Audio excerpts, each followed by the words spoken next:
اللہ رب العزت کی طرف سے ہر زمانے میں لوگوں کو کسی خیر کا موقع ملتا ہے. اگر وہ اس خیر کے موقع کو غنیمت جان کر اس خیر کے موقع کی قدر کرتے ہیں تو اللہ تعالیٰ ان کی نسلوں میں اس خیر کو باقی رکھتے ہیں، اور اگر وہ اس خیر کے موقع کو ضائع کر دیں تو یہ سلسلہ ختم ہو جاتا ہے. یہ اللہ کا دستور ہے کہ ہم انہیں خیر کا موقع دیں گے اور دیکھیں گے کہ یہ اس میں کیا کرتے ہیں. اللہ تعالیٰ کے دنیا میں انسان کو اپنا خلیفہ بنانے کا اصل مقصد ہی یہی ہے. فَيَنْظُرَ كَيْفَ تَعْمَلُونَ کہ اللہ دیکھنا چاہتے ہیں کہ تم یہ خیر کا موقع مل کر کیا کرتے ہو. اگر تم اس خیر کے موقع کی قدر کرو تو ہم تم سے آگے کام لیں، اور اگر تم اس خیر کے موقع کو ضائع کر دو تو فرمایا لا ینال عہد الظالمین کہ امانت کو ضائع کرنے والوں سے ہمارا کوئی وعدہ کوئی عہد نہیں ہے. یہ اللہ تعالیٰ کا دستور ہے کہ اللہ رب العزت بہت سے لوگوں کو ہر زمانے میں خیر کا موقع دیتے ہیں، پھر امتحان لیتے ہیں، اور امتحان بہت سخت ہوتا ہے. امتحان بہت سخت ہوتا ہے. اس امتحان کا مقصد یہ ہوتا ہے کہ یہ اب تک کی کوشش کے بعد اطاعت کی طرف جا رہے ہیں یا خواہش کی طرف جا رہے ہیں، اطاعت کی طرف جا رہے ہیں یا خواہش کی طرف. یہ امتحان ہوتا ہے. اس امتحان میں جو لوگ خواہش کو چھوڑ کر اطاعت کی طرف آ جاتے ہیں ان کو اللہ تعالیٰ اپنے کام کے لیے منتخب کر لیتے ہیں، اور جو اطاعت کو چھوڑ کر خواہش کی طرف چلے جاتے ہیں ان کو اللہ رب العزت نیک لوگوں کی فہرست میں سے نکال دیتے ہیں. سنو، یہ اللہ تعالیٰ کا قدیم دستور ہے، پرانا. ایسا نہیں ہے کہ جو آدمی کام جان لے گا وہ کام کر لے گا. کام کا کرنا قابلیت پر نہیں ہے. یہ حدیث کا مفہوم ہے کہ اللہ رب العزت کسی سے دنیا میں دین کا کوئی کام اس کی قابلیت پر نہیں لیتے، بلکہ صفات قبولیت پر لیتے ہیں. کس پر؟ صفات قبولیت. وہ صفات قبولیت کیا ہیں کہ ان صفات قبولیت میں سب سے بنیادی چیز اطاعت ہے. اگر اطاعت نہیں ہے تو قبولیت نہیں ہے. اطاعت اس کو نہیں کہتے کہ جو کام ہمارے کرنے کا ہوگا اس کو ہم کریں گے، جو ہمارے کرنے کا نہیں ہوگا اس کو ہم چھوڑ دیں گے. اس کو اطاعت نہیں کہتے. صفات قبولیت کے لیے سب سے بنیادی شرط اطاعت ہے. جو اطاعت نہیں ہے تو قبولیت کی صفت نہیں ہے. اس اطاعت میں یہ نہیں ہوگا کہ یہ حکم تو آپ کا میری طاقت سے باہر ہے، میں یہ نہیں کر سکتا.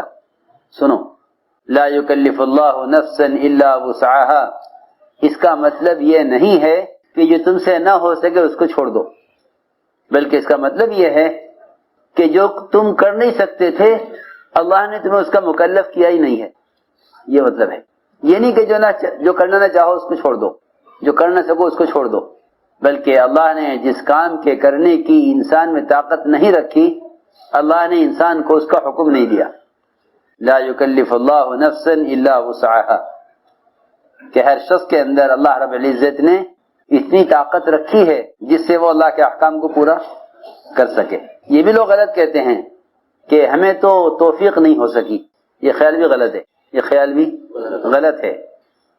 توفیق عمل کرنے کو نہیں کہتے. توفیق کا ملنا عمل کرنے کو نہیں کہتے. توفیق کا ملنا عمل کرنے کو نہیں کہتے. یہ خیال غلط ہے لوگوں کا. ایک دوسرے سے کہتے ہیں کہ دعا کرو اللہ ہمیں توفیق دے. توفیق کا ملنا عمل کرنے کو نہیں کہتے. یہ خیال غلط ہے. بلکہ توفیق کہتے ہیں اللہ تعالیٰ کی طرف سے عمل کا موقع اور اللہ تعالیٰ کی طرف سے عمل کے ذرائع کا مل جانا. میری بات دھیان سے سننی پڑے گی بہت. اسباب خیر کا مہیا ہونا یہ توفیق ہے. اسباب خیر کا حاصل ہو جانا یہ توفیق. میں عرض کرتا ہوں کہ اسباب خیر کا حاصل ہو جانا یہ توفیق ہے. اللہ تعالیٰ نے جس انسان کو آنکھیں دی ہیں اس کو قرآن دیکھ کر پڑھنے کی توفیق دی ہے. اگر وہ نہیں پڑھتا تو وہ اس توفیق کو ضائع کر رہا ہے. جس کو مال نہیں دیا اللہ نے اس کو زکوٰۃ کی توفیق نہیں دی ہے. جس کو پیر نہیں دیے اللہ نے اس کو نماز میں کھڑے ہونے کی توفیق نہیں دی ہے. میں حیران ہوں کہ لوگوں کے پاس مال بھی ہیں، اسباب بھی ہیں، جسم بھی درست اور تندرست ہے، وہ یہ کہتے ہیں کہ ہمیں توفیق نہیں ہوئی ہمارے لیے اللہ سے توفیق کی دعا کرو. توفیق عمل کرنے کو نہیں کہتے، بلکہ توفیق کہتے ہیں اللہ تعالی کی طرف سے اس عمل کے اسباب کا ملنا. جو آدمی اندھا ہے، نابینا ہے، اس کو قرآن دے کر پڑھنے کی توفیق نہیں ہے. ہاں یہ دعا کر سکتا ہے، اے اللہ مجھے قرآن دے کر پڑھنے کی توفیق دے دے. سمجھے میری بات؟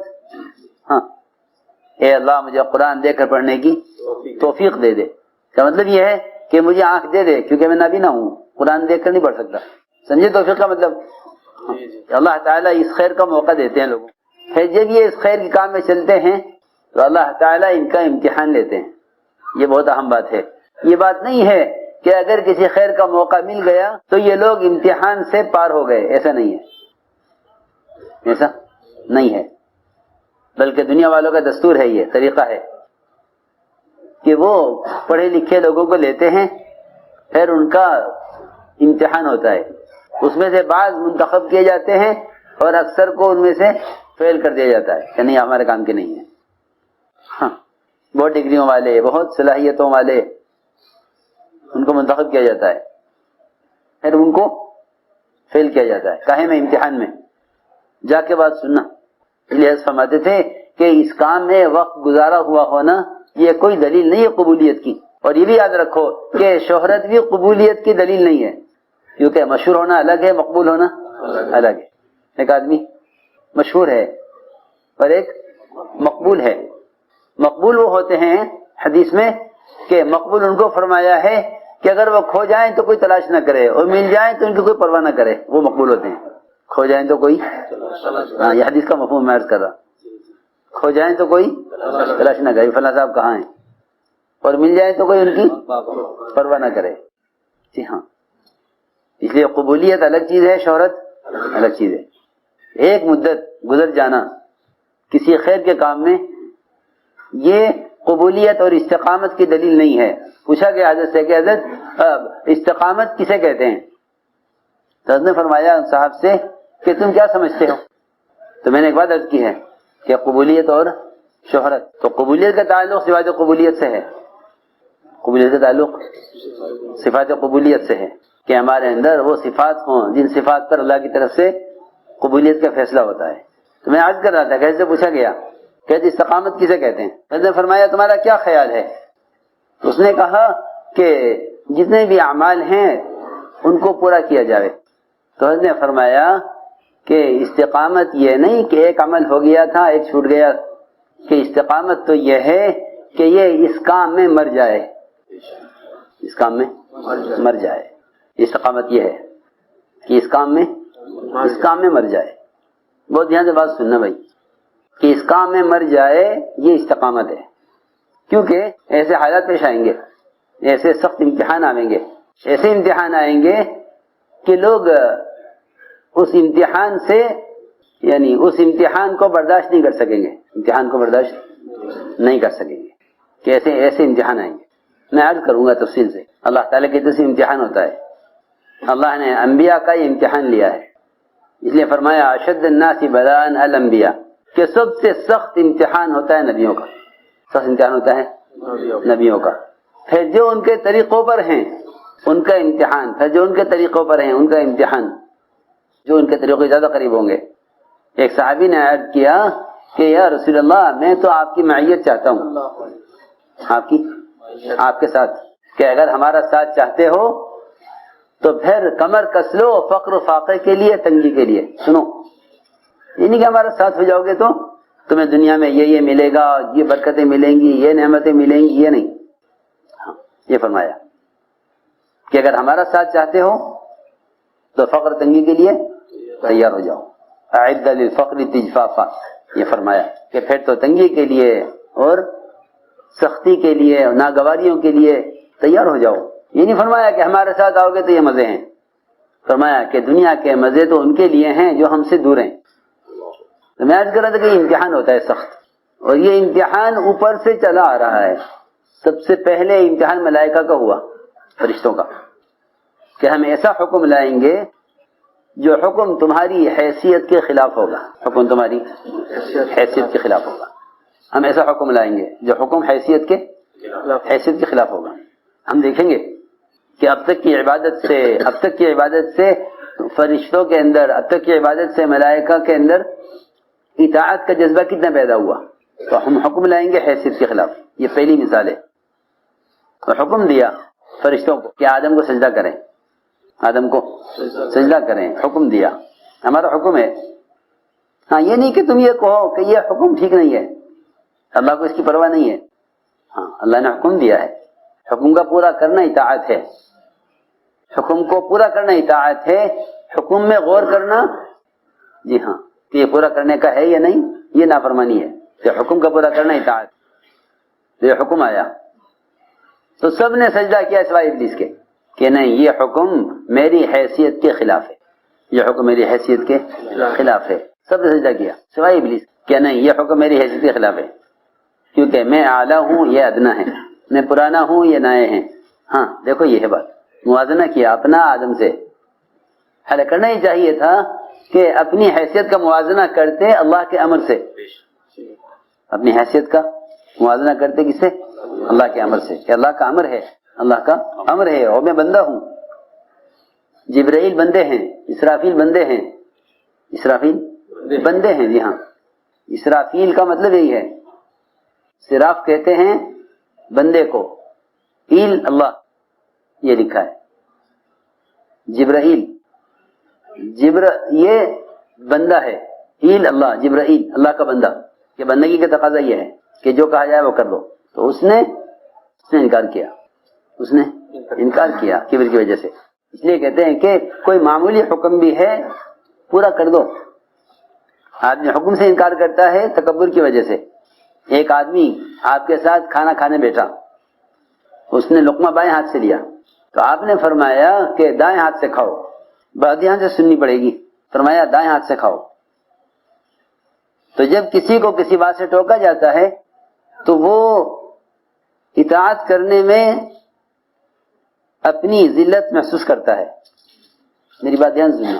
اطاعت کرنے میں ذلت محسوس کرتا ہے. اس ذلت سے بچنے کے لیے جھوٹا عذر پیش کرتا ہے. تو آپ نے فرمایا کہ دائیں ہاتھ سے کھاؤ. اسے خیال ہوا، اس کو خیال ہوا کہ اس وقت مجھے کیا کرنا چاہیے. ٹوک دیا مجھے سب کے سامنے. تو اس نے بجائے اس کے کہ وہ دائیں ہاتھ سے شروع کرتا کھانا، اس نے کہا کہ اے محمد صلی اللہ علیہ وسلم میرا دائیں ہاتھ اٹھتا نہیں ہے، دائیں ہاتھ اٹھتا نہیں. حالانکہ ایک معمولی بات تھی. فرض واجب نہیں ہے دائیں ہاتھ سے کھانا، فرض واجب نہیں ہے، سنت ہے.